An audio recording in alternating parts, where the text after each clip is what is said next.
इटारसी क्षेत्र में यहाँ सभागार में मौजूद इस नर्मदापुरम के तमाम प्रबुद्धजन, आईएनए जो हरिभूमि परिवार की ओर से हम आपका हार्दिक अभिनंदन करते हैं, स्वागत करते हैं।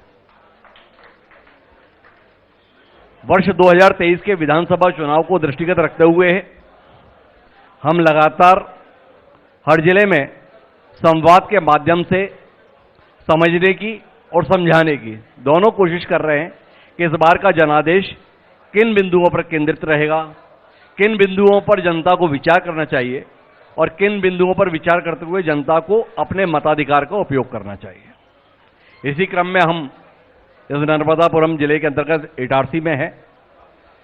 प्रथम चरण में हमने संवाद का प्रयास किया और मैं विनम्र अनुरोध ये करूंगा कि हमारी कोशिश संवाद के माध्यम से यहां की बात पूरे प्रदेश में पहुंचाने की है, ना किसी दल विशेष के लिए है, ना किसी सरकार विशेष के लिए है, पर संवाद में एक मर्यादा रहे, संवाद में एक गरिमा रहे, उस कोशिश के तहत हम हैं। इस संवाद का एक महत्वपूर्ण सत्र अब हम शुरू करने जा रहे हैं। हमारे साथ एक ऐसी शख्सियत इस समय मंच पर मौजूद है जिसने अपनी शालीनता से, विद्वता से और गंभीरता से इस अंचल के नाम को पूरे प्रदेश में रोशन किया है।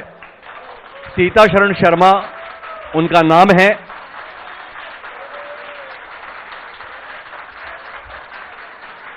मध्य प्रदेश विधानसभा के अध्यक्ष रहने का गौरवशाली अवसर भी उनके जीवन में प्राप्त हुआ है। सीताशरण शर्मा जी अनेकों बार इटारसी होशंगाबाद विधानसभा क्षेत्र से निर्वाचित होते रहे हैं। 2018 में अपने ही पुराने साथी के साथ भी दो हाथ करने का सौभाग्य या दुर्भाग्य उनके हिस्से में आया, पर सौभाग्य इस रूप में कि जीत उनके हिस्से में आई। तो ऐसे सीताशरण शर्मा जी हमारे साथ, मैं चाहूंगा एक बार जोरदार तालियां सीताशरण शर्मा जी के लिए। पर तो अगर आप माइक ले लें सीताशरण जी, तो मैं चाहूंगा थोड़ी व्यवस्था बनाए रखेंगे तो इस संवाद का आनंद बढ़ जाएगा। तो आपका जब परिचय दे रहे थे सीताशरण जी, तो परिचय हम क्या दें? विद्वान राजनीतिज्ञ, कई बार के इटारसी क्षेत्र के विधायक, पूर्व विधानसभा अध्यक्ष, पर जो पार्टी सत्ता में है उसके इतने बड़े नेता का परिचय पूर्व के साथ देना पड़े, बात समझ में नहीं आई। क्या आप ऐसा विधानसभा अध्यक्ष के तौर पर किए कि जिसके चलते वर्तमान में बताने के लिए सिवाय विधायक या विधायक जी के अलावा हमारे पास कोई परिचय नहीं है, कुछ रोशनी मिले? देखिए क्या है कि हम लोगों का जो स्ट्रक्चर है जी, वो सांगठनिक स्ट्रक्चर है जी, और इसलिए हम जो भी पद हमें दिया जाता है, जो भी काम दिया जाता है, उसको पद के हिसाब से नहीं, दायित्व के हिसाब से लेते हैं जी। और तब वो दायित्व पार्टी ने दिया, हमने उसे सहजता से स्वीकार किया। अब ये दायित्व दिया, ये भी सहजता से स्वीकार है। पर हमें आपका जवाब इतनी आसानी से स्वीकार नहीं है साहब। पार्टी ने आपको पद दिया, उस दायित्व का आपने निर्वहन किया। या अध्यक्ष के तौर पर आपने कितना परेशान किया कि उसके बाद में कोई दायित्व नहीं दिया?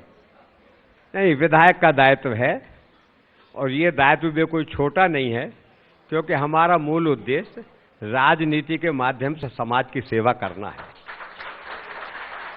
आप तो बड़े विवेकवान राजनीतिज्ञ हैं। लोग अपनी निजी परेशानी के लिए, सामाजिक परेशानी के लिए आपके द्वार पर आते हैं कि सीताशरण जी जैसा विद्वान व्यक्ति विषय पे मनन करेगा और कोई ऐसी राय देगा जिसके आधार पर समाधान मिलेगा।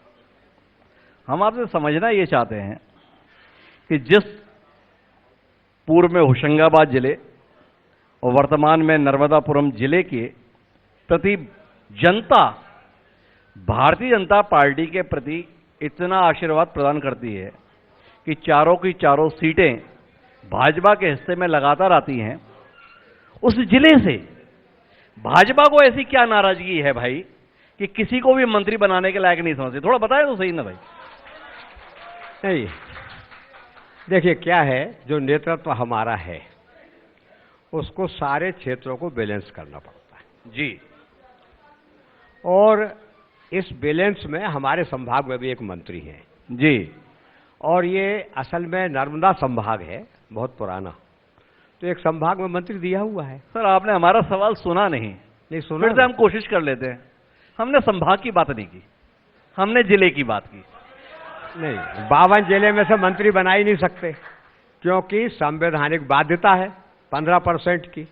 कुल 35 ही मंत्री बनाए जा सकते। बड़ी गंभीर बात कही साहब, और आप तो विधानसभा अध्यक्ष रहे हैं ना, तो न्याय करते आए हैं, थोड़ा हमें समझाइए। एक जिला है सागर, वहां से मंत्री हैं सम्माननीय भूपेंद्र सिंह जी, वहां से मंत्री हैं सम्माननीय गोपाल भार्गव जी, वहां से सम्माननीय मंत्री हैं गोविंद सिंह राजपूत जी। एक जिला 3-3 मंत्री, एक जिला होशंगाबाद और अब नर्मदापुरम, मां नर्मदा से जुड़ा हुआ, 4 विधायक और एक मंत्री नहीं। और सीता शरण जी कुछ बोलने को तैयार नहीं। किसका डर इतना है नहीं। कि इस मुकाम पर पहुंचकर भी सीता शरण जी कुछ बोलना नहीं चाहते? मां नर्मदा का आपने नाम लिया जी, तो मां नर्मदा से जुड़ा तो मुख्यमंत्री है प्रदेश का। जी। दूसरी बात कि जैसा फिर मैंने कहा कि हमारा जो स्ट्रक्चर है, हम लोगों ने कभी पदों को महत्व नहीं दिया। जहां तक मंत्री बनकर के, देखिए मंत्री पद में 2 बातें हैं, एक तो सुविधा है, एक काम। सुविधाओं के पीछे हम कभी गए नहीं और काम सब हो रहे हैं। अरे हम आपकी तो बात ही नहीं कर रहे। आपकी बात तो हमने पहले ही आपकी उदारता के साथ मान ली कि भाई आप तो पदवत के चक्कर में पड़ते ही नहीं, पर जिले की तो चिंता करते होंगे साहब। आपके जिले के साथ हो क्या रहा है? जैसा आपकी पार्टी जिले के साथ कर रही है, अगर इस जिले की जनता ने पार्टी के साथ ऐसा कर दिया तो आप सबका क्या होगा भाई? पार्टी ने, एक तो जनता करेगी नहीं ऐसा, हम आश्वस्त हैं कि 4 सीट हम फिर जीतेंगे जी। दूसरी बात, एक पार्टी ने पहले भी हमें सफिशिएंट दिया है।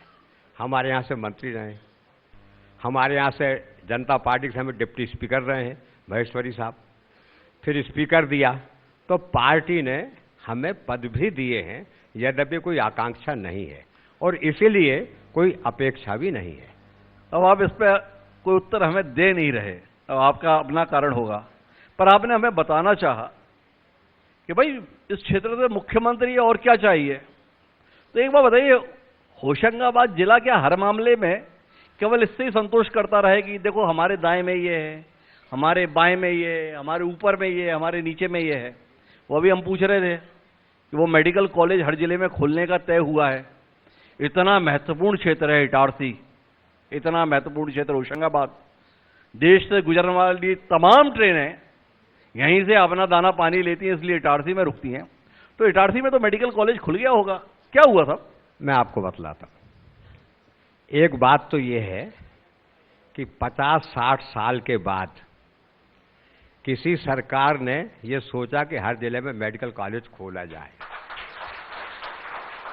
6 थे जब मैं मेडिकल कॉलेज में पढ़ता था, एक छत्तीसगढ़ चला गया, 5 हो गए। भाई लोग 50 साल बैठे रहे, जनसंख्या बढ़ती रही, उस पर भी नियंत्रण नहीं करने दे रहे हैं, और मेडिकल कॉलेज 5 की 5। ये भारतीय जनता पार्टी आई जिसने 2006 से मेडिकल कॉलेज खोलना शुरू किया और अब हम 2023 में आकर के 22 मेडिकल कॉलेज खोल चुके हैं। 23वां बुधनी में खुल रहा है। उतावले की जरूरत नहीं है, मेडिकल कॉलेज यहाँ भी खुलेगा, किंतु 52 जिलों में खोलना है, कहीं ना कहीं तो पहले खोलना ही पड़ेगा ना। नहीं तो यहाँ के नेतृत्व में ऐसी क्या कमजोरी है? कोई कमजोरी नहीं है, कैसी लाचारी है? कोई लाचारी नहीं कि है भाई बुधनी जो जिला नहीं, वहां पर मेडिकल कॉलेज खुल जाएगा और होशंगाबाद इटारसी यहां नहीं खुलेगा। 40 करोड़ की लागत से एक मल्टी स्पेशलिटी हॉस्पिटल खुल रहा है। एक मिनट सुन लेना आप। मेडिकल कॉलेज में भी नीट के माध्यम से एडमिशन होते हैं। कोई लोकल बच्चों के एडमिशन जो नीट में पास हो गए उनके होंगे, वो चॉइस देंगे तो। बाकी एडमिशन तो नीट से होते, बाहर कई बच्चे आते हैं। हमने यहाँ कृषि महाविद्यालय खोल लेंगे तो 50 साल में कृषि महाविद्यालय भी नहीं खोल पाए। कृषि प्रधान जिला है हमारा, पंजाब को मात कर रहा है जी। हमने यहाँ एग्रीकल्चर कॉलेज भी खोला, परंतु बच्चे उसमें भी बाहर से ही आते हैं पीएटी के माध्यम से। तो जहाँ तक इलाज का सवाल है, तो हम मल्टी स्पेशलिटी हॉस्पिटल 40 करोड़ की लागत से बना रहे हैं। 6 करोड़ की लागत से हमने इटारसी का हॉस्पिटल बनाया है। तो ट्रीटमेंट पार्ट पर हम ध्यान दे रहे हैं जी एजुकेशन पार्ट के लिए बुधनी चले जाएंगे, 8 किलोमीटर तो है ही। जी।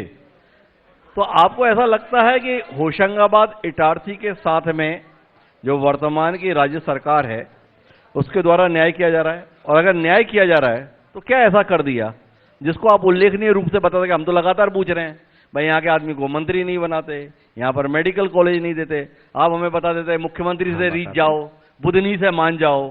थोड़ा बताइए ना, कुछ यहाँ के लिए भी होगा कि हम यही देखते रहेंगे? हाँ नहीं, हम बताते। यहाँ का हमारा जिला कृषि प्रधान है जी, इसलिए सबसे अधिक देना है तो कृषि में देना है जी। तो हमारे यहाँ जो एग्रीकल्चर ग्रोथ है वो सारे प्रदेश से तो ज़्यादा है ही, पंजाब से भी ज़्यादा है। हम आर्थिक रूप से मजबूत कर रहे हैं, जैसा अभी हमारे पूर्व वक्ताओं ने कहा था जी कि ये कांग्रेस के समय तीसरी फसल की कल्पना नहीं थी जी। ये मूंग की फसल जब से आई है तीसरी फसल, क्यों आई? जी क्योंकि हमने आप भरोसा रखो, नहीं बताते, वो भी उत्तर दे देते हैं। एक मिनट, मेरा वो भी विनम्र उत्तर अनुरोध देते है, हैं। मेरा विनम्र अनुरोध है, एक वो संवाद, भी सुन ले, एक संवाद चल रहा है, वो भी सवालों सुन ले, में, तवा डैम की भी सुन ले। सवालों में कोई कमी नहीं, जवाब देने का अधिकार सीता शरण जी को है। सवालों में जब कमी महसूस करें तो वहां से आवाज उठाइएगा, नहीं तो वो सवाल जो दरअसल सीता शरण जी से पूछने चाहिए, सत्तारूढ़ दल से पूछने चाहिए, आपसे वादा है हर वो सवाल इस मंच से पूछा जाएगा और सीता शरण जी से उम्मीद है कि उसका जवाब भी दिया जाएगा। पर जवाब तो वो अपने अनुसार दे ना, जो उन्हें उचित लगे। जनता और फैसला करेगी सवाल सही थे या गलत थे। 20 साल से सवाल मिल रहे हैं, उस समय अगर आप मेहनत कर लिए होते तो सीता शरण जी याद हो रहे होते। जी, तवा डैम की बता दें उन्हें जी।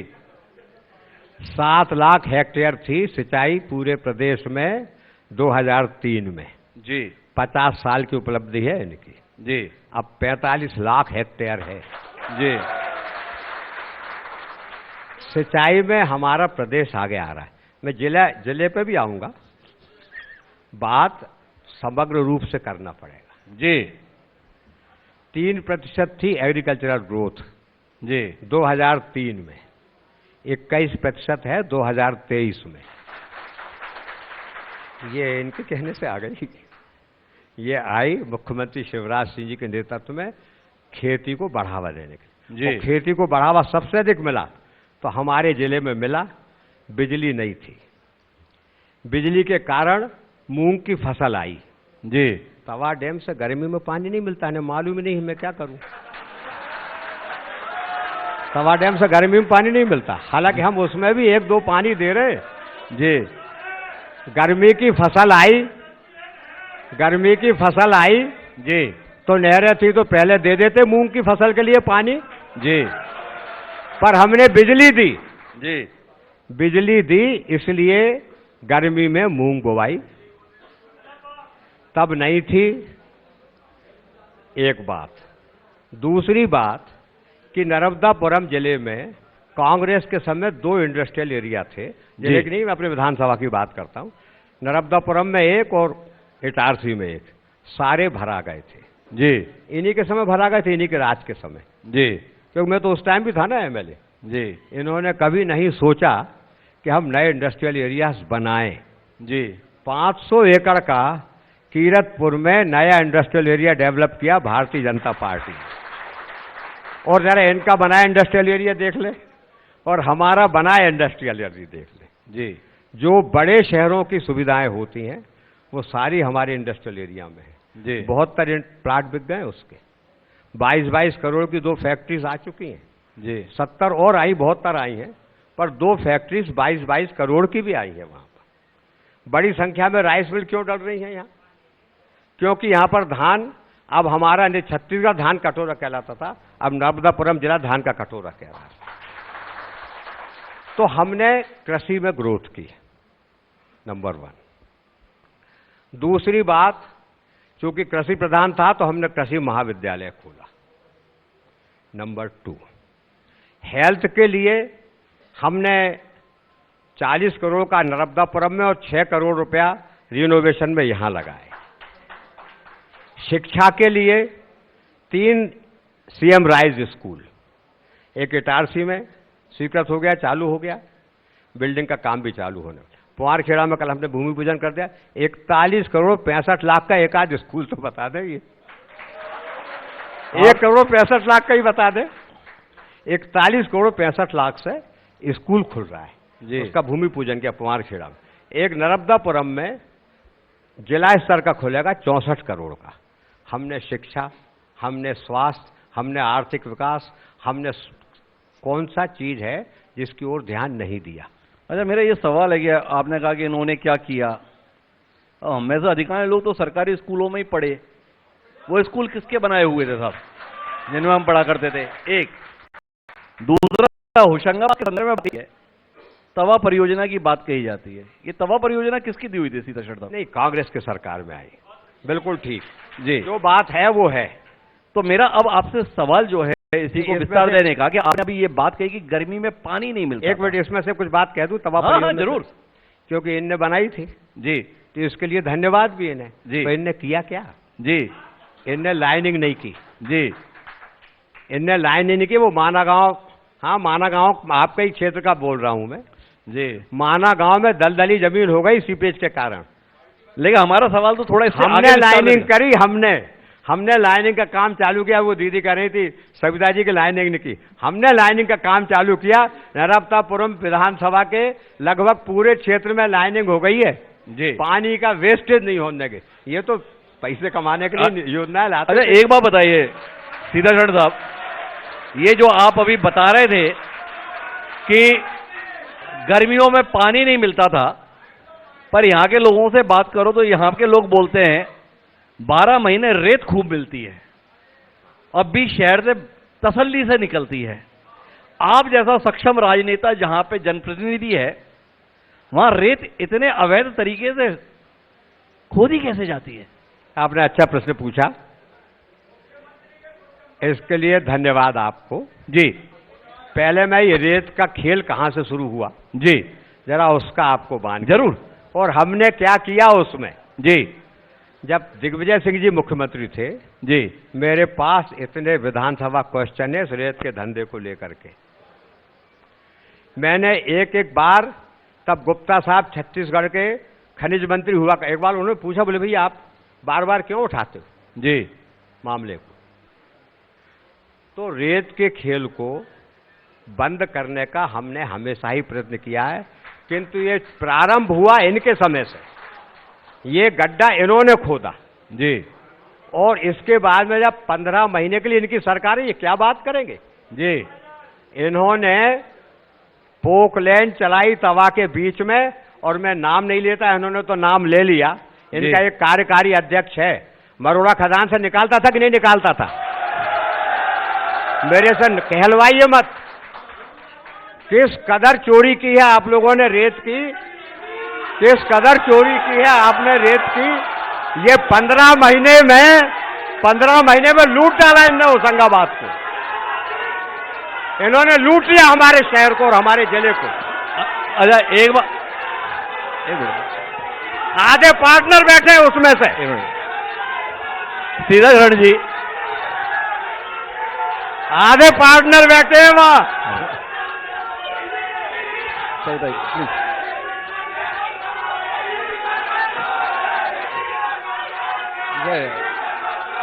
अरे मेरा विनम्र अनुरोध है, आप बात को समझने की कोशिश करें। अगर आप इस प्रकार की नारेबाजी करेंगे अभी तो सवाल अधूरे रह जाएंगे। और कम से कम आ रहा था बेटे सविता जी, आप बहुत अनुभवी राजनेता हैं, पूरा प्रदेश आपको देख रहा है, आप भरोसा रखिए। भाई सत्य सुनना जरा कठिन होता है। सही सत्य कड़वा होता है। आपको कितने अजीब सी बात है सविता जी, आपको सीता शरण जी की बात सुनना गवारा नहीं है, पर इसी मंच से यह सीधा सवाल किया गया कि भाई 15 महीने की जो सरकार थी उस समय जो हुआ, पर अभी जो सरकार है इस समय पर भी अवैध रेत का उत्खनन क्यों हो रहा है, इसका उत्तर तो आने दीजिए, उसके संदर्भ में तो जवाब लेने दीजिए। तो सीता शरण जी, इन्होंने जो किया, जो नहीं किया वो तो छोड़िए, क्या सीता शरण शर्मा जी अभी यहां पर बैठकर प्रदेश को ये दावे के साथ कहने की स्थिति में है कि इस नर्मदापुरम जिले में अब अवैध रेत का उत्खनन नहीं होता, अब कोई ट्रक बगैर पर्ची के नहीं जाता? क्या इस बात को कहने के लिए सीता शरण शर्मा जैसा सौम्य राजनीतिज्ञ दावा करने की स्थिति में है? देखिए, मैं एक दावा करता हूं कि इसको रोकने के लिए हमने हर संभव प्रयत्न किए, पर प्रयास सफल नहीं हुए। नहीं, सारे प्रयास किसी विषय में सफल नहीं होते। देखिए, अपने आप में आप बात को एक समझ भी बोल देना, एक भी आरोप लगा देना, 25 साल हो गए, 35 साल, एक भी आरोप लगा देना। अच्छा, एक बात बताइए सीता शरण जी, एक आध डंपर का नंबर दे दो। अच्छा, एक बात बताइए सीता शरण जी,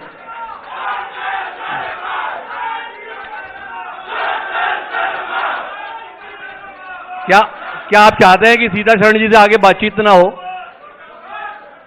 क्या आप चाहते हैं सीता शरण जी से आगे बातचीत ना हो? सीता शरण जी, आपसे एक बात और समझनी है रोचक। भाई, जनता के स्तर पर तो आपको लगातार समर्थन मिलता है, पर आपको चुनौती अपनी पार्टी से ही इतनी क्यों मिलती है? ये भाजपाइयों को सीता शरण जी से परेशानी क्या है भाई? अब कायदे से तो ये उन्हीं से पूछना चाहिए। मुझे तो नहीं लगता कि किसी को कोई परेशानी होना चाहिए, किसी को कोई परेशान मुझे लगता नहीं है। भाई, 13 पदाधिकारी भोपाल की गलियों में सीता शरण जी के खिलाफ घूमते हैं भाजपा के, तो अब सीता शरण जी से ये तो पूछना पड़ेगा ना भाई कि आप अपनी पार्टी के लोगों को कहां इतना परेशान कर रहे हैं भाई कि भोपाल तक घूम रहे हैं?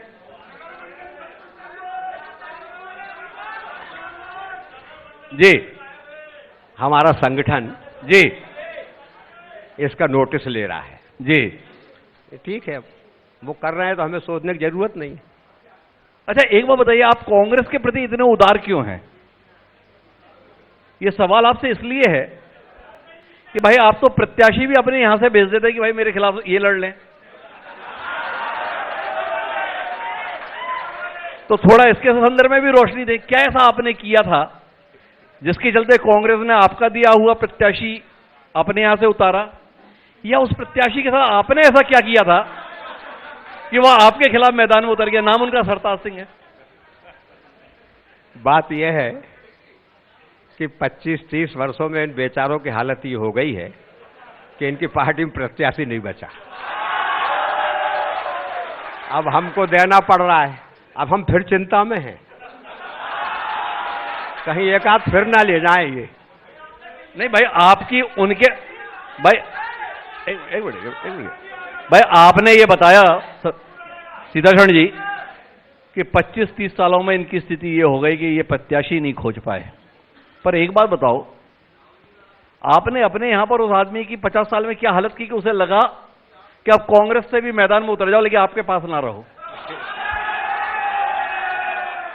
देखिए, वो हमारे तब भी वरिष्ठ नेता थे जी, आज हमारी पार्टी में ही हैं, वरिष्ठ नेता हैं जी। मैं जब उनसे चुनाव लड़ा तब भी मैंने लगातार मंचों से भी यही बात बोली कि मुझे राजनीति में लाने वाले वही हैं जी। लोकसभा का में हमारे सदस्य रहे, उन्होंने खुद ने चॉइस की कि वो सिवनी मालवा जाएं जी, और वहां से लड़े, पार्टी ने भी उनको सम्मान दिया, वो मंत्री बने।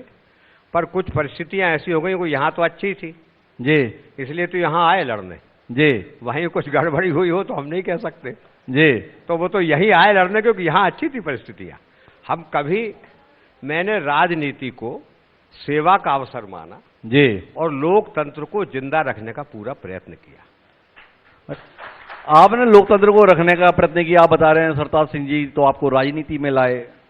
सरताज सिंह जी फिर इच्छा के साथ हैं, जो आपको राजनीति में लाए उनकी इच्छा पूर्ति के लिए क्या कर रहे हैं सीता शरण जी? नहीं, ये तो निर्णय पार्टी को करना है। तो आप क्या करेंगे भाई? हमारा कुछ निर्णय नहीं है, हम तो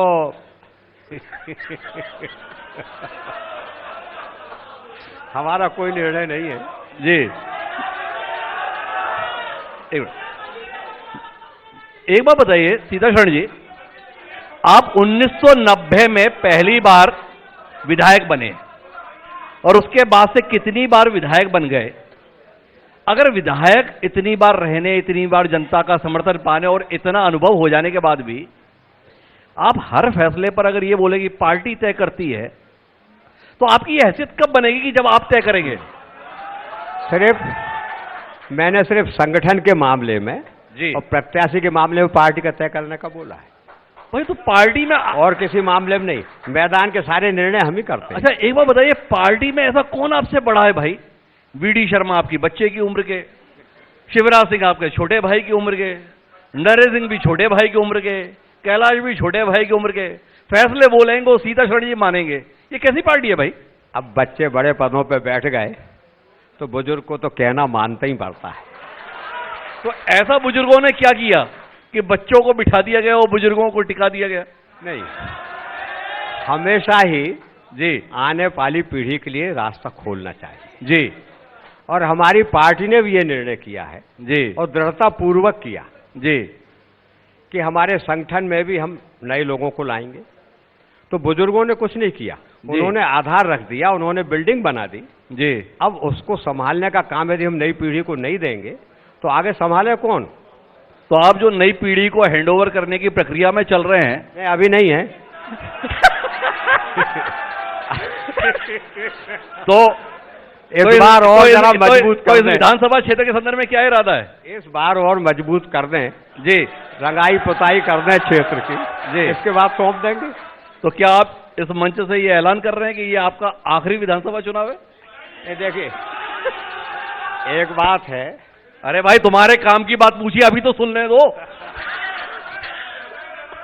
ये घोषणा करने का मुझे अधिकार नहीं है जी, क्योंकि किसी भी प्रत्याशी के लिए दो चीजें महत्वपूर्ण होती हैं जी एक तो उसकी पार्टी जी जो उसको प्रत्याशी बनाती, जो सिंबल देती है, जी दूसरा उसके कार्यकर्ता और उसकी जनता जी। तो आज हम 5 साल बाद की बात नहीं कह सकते जी नहीं, अभी तो आप बोल रहे थे बस एक बार और, अब हमने सीधा पूछ लिया तो आप बोलेंगे। अभी की तो अब मैंने कहा कि भाई अब जैसा फिर पार्टी कह दे जी, पर अभी कोई इरादा तो आपसे जानना ही है नहीं अभी आखिरी दौर की, हम आखिरी दौर की बातचीत में सीताक्षण जी, पार्टी दे आप देगी तो एक बार फिर विधानसभा का चुनाव लड़ने के लिए इच्छुक हैं? क्या ऐसी हसरत बाकी रह गई है? क्या ऐसा करना रह गया है? क्या ऐसी महत्वाकांक्षा है जिसके चलते आप एक बार फिर विधायक होना चाहते हैं? मैं थोड़ा सा स्पष्ट कर दूं। जी पहली बात तो यह, कोई हसरत लेकर राजनीति में नहीं आए जी, कोई हसरत नहीं है। क्षेत्र के विकास की भी नहीं, क्षेत्र के विकास की है। बाकी निजी कोई हसरत शब्द सामान्यतः निजी बात के लिए लिया जाता है। जी हसरत नहीं, मेरा निजी स्तर पर लिया जाता है। मैं फिर संशोधित करता हूं सीताक्षण जी, मेरा यह सवाल बहुत गंभीरता और संजीदगी के साथ है कि सीता शरण शर्मा एक बार फिर इस क्षेत्र का प्रतिनिधित्व करने के इच्छुक हैं। क्यों इच्छुक हैं ये जानने में हमारी दिलचस्पी है, लेकिन इसका उत्तर दे उससे पहले मैं चाहूंगा एक बार जोरदार तालियों से स्वागत, केंद्रीय मंत्री प्रहलाद पटेल जी हमारे बीच में है। मैं चाहूंगा एक बार जोरदार तालियों से सभागार उनका स्वागत करें।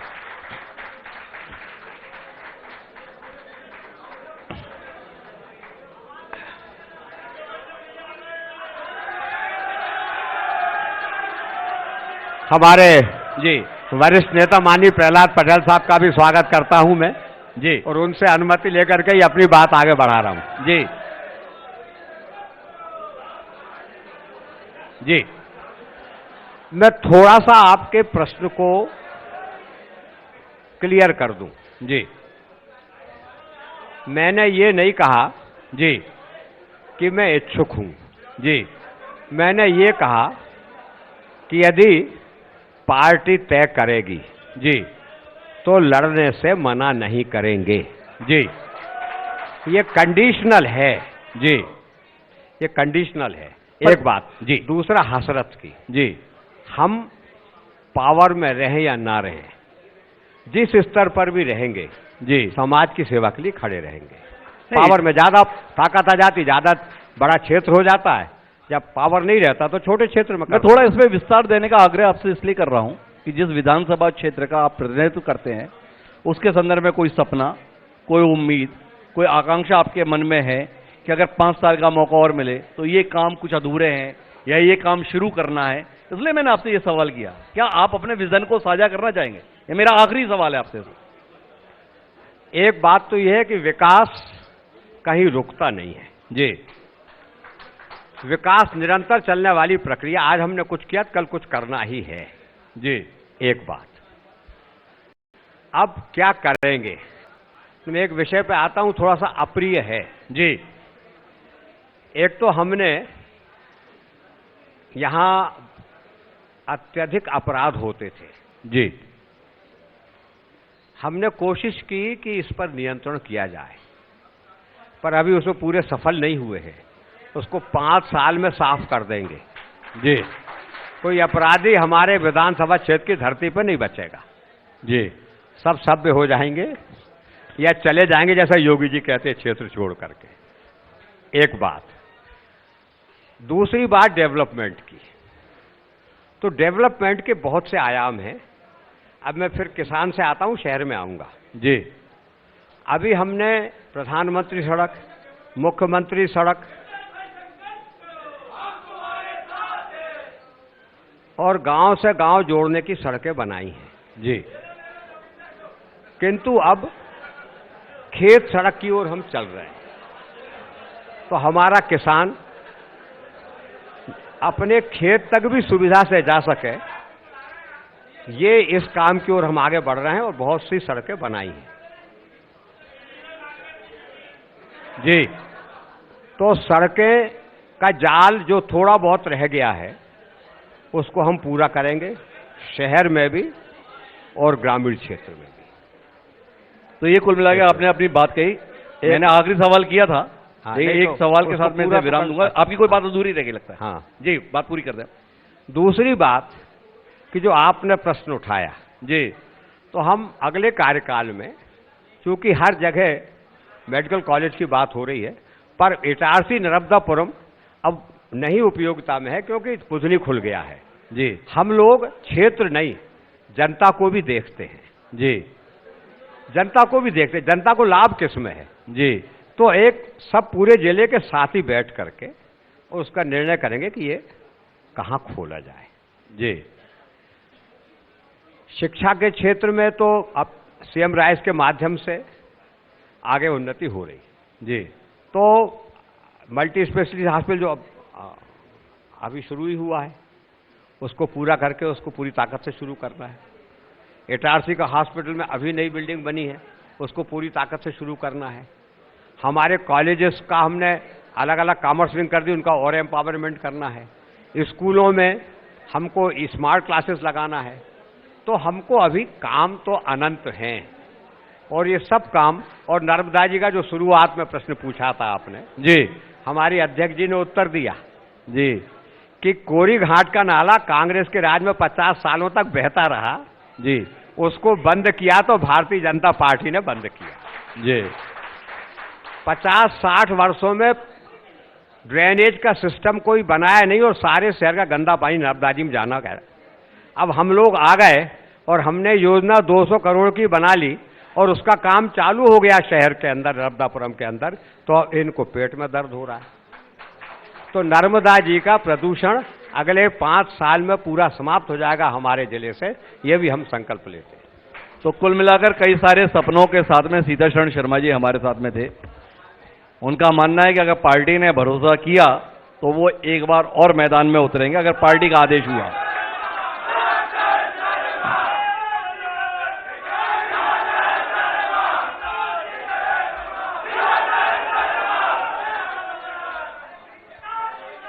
भाई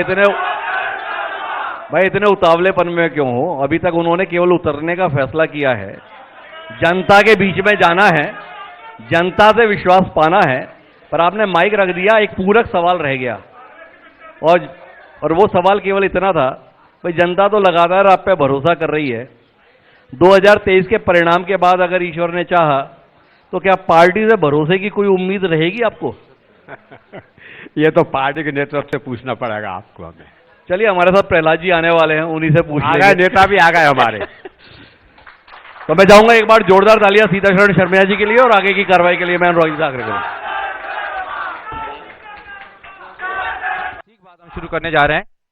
पूर्व में एक हमारी परंपरा है सम्मान की, उस सम्मान की परंपरा को हम आगे बढ़ाते हुए आदरणीय चीतासरण शर्मा जी के सम्मान के लिए हम आमंत्रित करते हैं स्थानीय साथियों को। और प्रमोद पगारे जी काफी सीनियर जर्नलिस्ट हैं, हम उनको मंच पे आमंत्रित करते हैं। प्रमोद पगारे जी अगर यहाँ पर मौजूद हैं तो वो यहाँ पर आए। साथ में अगर हम बात करें तो हमारे स्थानीय साथी जो हैं दोनों होशंगाबाद हरिभूमि ब्यूरो और INH ब्यूरो, उन दोनों को भी हम आमंत्रित करते हैं कि आप तीनों मंच पे आएं और डॉक्टर सीतासरण शर्मा जी का साल श्रीफल और मोमेंटो देकर सम्मान करें। INH हरिभूमि का और आदरणीय हिमांशु सिंह जी का बहुत बहुत आभार।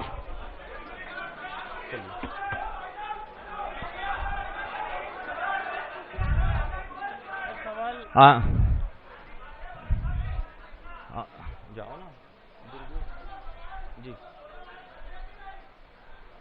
इसके बाद बहुत महत्वपूर्ण सेशन है। प्रहलाद पटेल जी केंद्रीय मंत्री, भारतीय जनता पार्टी के सीनियर लीडर और कहीं ना कहीं उनकी एक पहचान मां नर्मदा के भक्त के रूप में भी है, तो नर्मदापुरम के मंच पर अब वो आमंत्रित हैं और सिलसिलेवार सवालों का सिलसिला ये जारी रहेगा डॉक्टर हिमांशु द्विवेदी जी के साथ में, हरिभूमि INH के प्रधान संपादक और